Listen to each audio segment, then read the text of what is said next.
ಅವರು ಇದು ಮಾತು ಅನ್ಬಾರ್ದಾಗಿತ್ತು ಸರ್. ಯಾಕೆಂದರೆ ಅವ್ರ ಮನೆಯಲ್ಲೂ ಹೆಣ್ಮಕ್ಳಿದ್ದಾರೆ, ತಾಯಿ ಇದ್ದಾರೆ, ಹೆಂಡತಿ ಇದ್ದಾರೆ, ಹೆಣ್ಮಗಳಿದ್ದಾರೆ, ಸೊಸೆ ಇದ್ದಾರೆ. ಈ ಮಾತು ಆಡಬಾರ್ದಾಗಿತ್ತು ಸರ್. ಅದು ನ್ಯೂಸ್ ವಿಡಿಯೋ ನೋಡ್ತಿದ್ದಂಗೆ ನನಗೆ ನಿಜವಾಗ್ಲೂ ಅಟ್ ಎ ಟೈಮ್ ನನಗೆ ಅವರು ಆ ಕ್ಷಣದಲ್ಲಿ ನನಗೆ ಏನಾದರೂ ಹತ್ತಿರದಲ್ಲಿ ಸಿಕ್ಕಿದ್ರೆ ನಿಜವಾಗ್ಲೂ ಅವರ ರಕ್ತನ ಹೀರ್ಬಿಡೋಣ ಅನ್ನೋಷ್ಟು ಕೋಪ ಬಂತು ಸರ್ ನನಗೆ. ಸರ್ ಡಿ ಕೆ ಸುರೇಶವ್ರಿಗೆ ಕೊಡ್ತೀವಿ.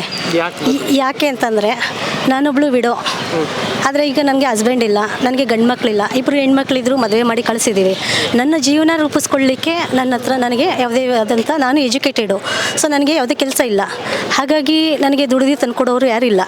ಹಾಗಿರುವಾಗ ನನಗೆ ಇವರು ಸಿದ್ದರಾಮಯ್ಯ ಸರ್ಕಾರದಿಂದ ಸಿದ್ದರಾಮಯ್ಯವರು DCM D K Suresh Shivakumar sir ಅವ್ರ ಕಡೆಯಿಂದ ನಮಗೆ 2,000 ರೂಪಾಯಿ ಹಾಕಿ ದುಡ್ಡು ಮತ್ತು ಬಸ್ ಫ್ರೀ ಇದೆ.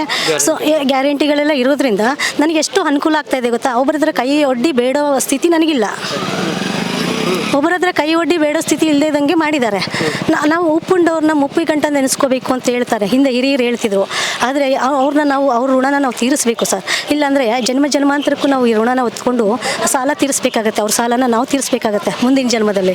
ಹಾಗಾಗಿ ಅವರು ಕೊಟ್ಟಿರೋದ್ರಿಂದ ನಮಗೆ ತುಂಬ ಅನುಕೂಲ ಆಗಿದೆ ಸರ್. ನಮಗೆ ಎಲ್ಲ ಹೆಣ್ಣುಮಕ್ಳುಗಳಿಗೆ, ಯಾಕೆಂದರೆ ನಾನು ಸುಮಾರು ಹೆಣ್ಮಕ್ಳುಗಳಿಗೆ ಕೇಳಿದ್ದೀನಿ, ಮನೆ ಜೀವನ ನಡೆಸ್ತಿದ್ರೆ ಕಷ್ಟ ಸುಖಗಳಿಗೆಲ್ಲ ಭಾಗಿಯಾಗಿದೆ. ಇದು ದುಡ್ಡು ಎಷ್ಟು ಅನುಕೂಲ ಆಗಿದೆ.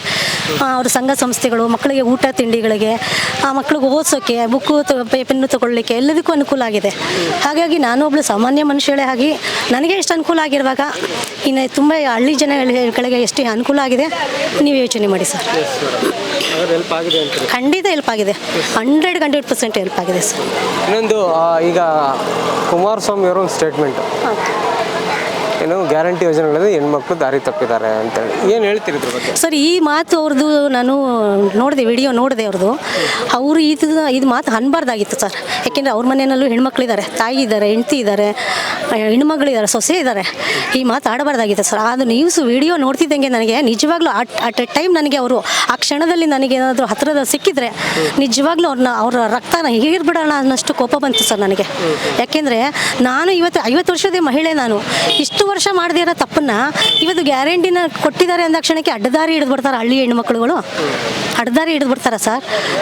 ಶ್ರೀರಾಮಚಂದ್ರ ಒಬ್ಬ ಹಗಸನ ಮಾತು ಕಟ್ಕೊಂಡು ಹೆಂಡತಿನ ಕಾಡಿಗಟ್ಟಿದ್ರಂತೆ. ಇವತ್ತು ಕುಮಾರಸ್ವಾಮಿ ಮಾತು ಕಟ್ಕೊಂಡು ಹಳ್ಳಿ ಜನ ಗಂಡಸರುಗಳೆಲ್ಲ ಅವ್ರ ಹೆಂಡತಿಯರನ್ನೆಲ್ಲ ಎಲ್ಲಿಗೆ ಕಾಡುಗಟ್ಟಬೇಕಾ? ಇವತ್ತು ಕಾಡೆಲ್ಲಿದೆ, ಎಲ್ಲಿ ಕಟ್ಟಬೇಕು? ಇಲ್ವಾ ಡಿವೋರ್ಸ್ ಕೊಡ್ಬೇಕು? ಅವರೆಲ್ಲ ಕೊಟ್ಬಿಟ್ರೆ ಆ ಹೆಣ್ಮಕ್ಳುಗಳೆಲ್ಲ ಎಲ್ಲಿ ಏನಂತ ಇದು ಮಾಡ್ಕೊಳ್ಬೇಕು? ಇವರು ಅವ್ರನ್ನೆಲ್ಲ ಸಾಕ್ತಾರಾ? ಇಲ್ಲ ಅವ್ರು ಆ ಥರ ಅಡ್ಡದಾರ ಹಿಡಿಯೋಂಗಿದ್ದಿದ್ರೆ ಇಷ್ಟೆಲ್ಲ ಕಷ್ಟಪಡೋಂಥದ್ದೇನಿತ್ತು? ಇವರು ಡಿ ಕೆ ಸುರೇಶ್ ಅವರು, ಶಿವಕುಮಾರ್ ಸರ್, ಸಿದ್ದರಾಮಯ್ಯ ಸರ್ಕಾರದವರು 2,000 ಕೊಡೋದನ್ನ ನಮಗೆ ಬೇಡ ಅಂತಿದ್ವಿ. ಯಾಕೆ ಅಡ್ಡದಾರಿನಲ್ಲಿ ತುಂಬ ದುಡ್ಡು ಸಿಗುತ್ತೆ, ಇದನ್ನು ಬೇಡ ಸರ್ ಅಂತ ಹೇಳ್ತಿದ್ವಿ. ಕಷ್ಟ ಇರೋದಕ್ಕೆ ಜನ ಹೆಣ್ಮಕ್ಳುಗಳು ಇವ್ರು ಕೊಡೋದನ್ನ ತಗೊಂಡು ಅವ್ರ ಕಷ್ಟ ನೀಗಿಸ್ಕೊಂಡು ಜೀವನ ಮಾಡ್ತಾ ಇದ್ದಾರೆ. ಅದನ್ನು ಇವರು ತಪ್ಪಾಗಿ ಹೇಳಿದ್ದಾರೆ.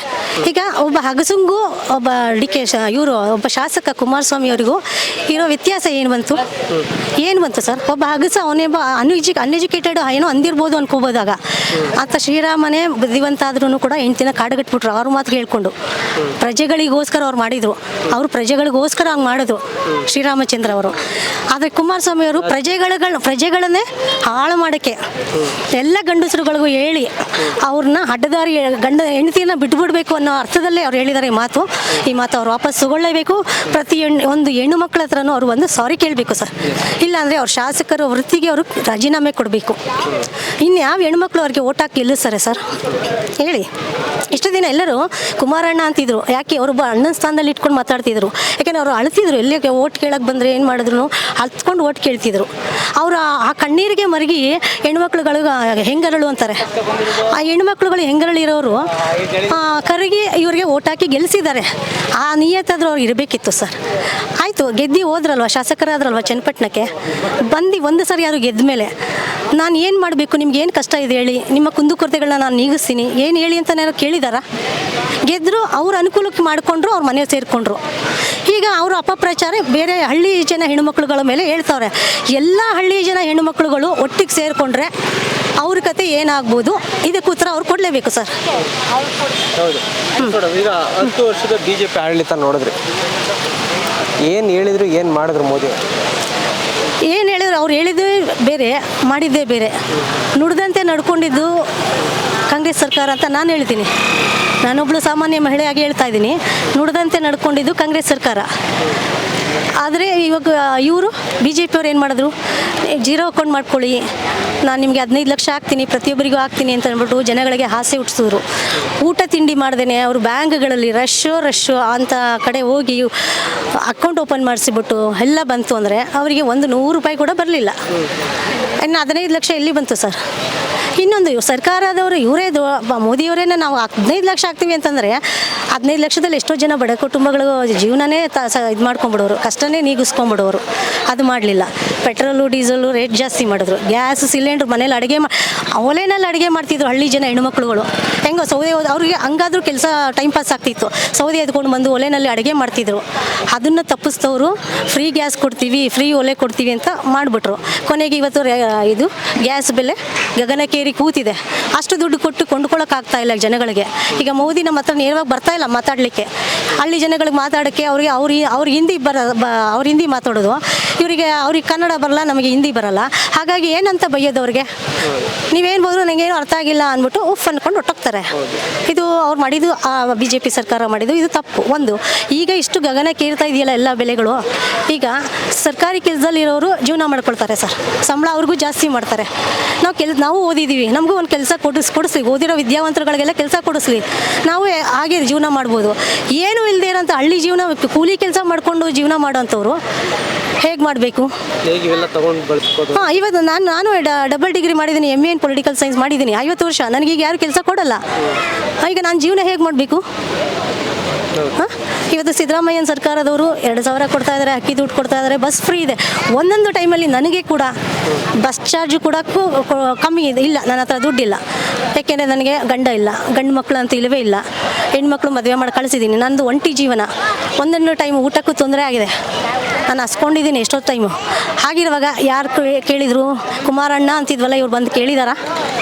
ಏನಮ್ಮ ನಿಮಗೆ ತೊಂದರೆ ಅಂತ ಕೇಳಿದಾರಾ? ಇವ್ರು ಎಲ್ಲರಿಗೂ ಅನುಕೂಲ ಆಗಲಿ ಅಂತ, ನನ್ನೊಬ್ಬಳಿಗೆ ಅಂತಲ್ಲ, ಎಲ್ಲರಿಗೂ ಅನುಕೂಲ ಆಗಲಿ ಅಂತ ಅಂದ್ಬಿಟ್ಟು ಸಿದ್ದರಾಮಯ್ಯ ಸರ್ಕಾರ 2,000 ಕೊಡ್ತಾ ಬಂದರು. ಅದರಿಂದ ಎಷ್ಟೋ ಕಷ್ಟಗಳು ನೀಗಿದೆ. ನನಗೂ ಹಸಿವಿನ ಕಷ್ಟ ನೀಗಿದೆ. ಪ್ರತಿಯೊಬ್ಬ ಮನುಷ್ಯನಿಗೂ ಹಸಿವು ಏನು ಅನ್ನೋದು ಅನ್ನ ಇಲ್ಲದಾಗಲೇ ಹಸಿವಿನ ಬೆಲೆ ಗೊತ್ತಾಗೋದು ಸರ್. ಆ ಹಸಿವು ನೀಗಿಸಿದ್ದು ಆ 2,000 ರೂಪಾಯಿ ಅಕ್ಕಿ ದುಡ್ಡು. ಅಕ್ಕಿನ ಎಷ್ಟೋ ಜನ ಅಕ್ಕಿಗೋಸ್ಕರ ಎಷ್ಟು ಪರದಾಡ್ತಾರೆ, ಅನ್ನಕ್ಕೋಸ್ಕರ. ಅಂಥದ್ದು ಇವತ್ತು ಅನ್ನ ಚೆಲ್ಲಾಡಿಕೊಂಡು ತಿನ್ನೋಷ್ಟು ಸಮೃದ್ಧಿಯಾಗಿ ಅನ್ನಭಾಗ್ಯ ಕೊಟ್ಟಿದ್ದಾರೆ.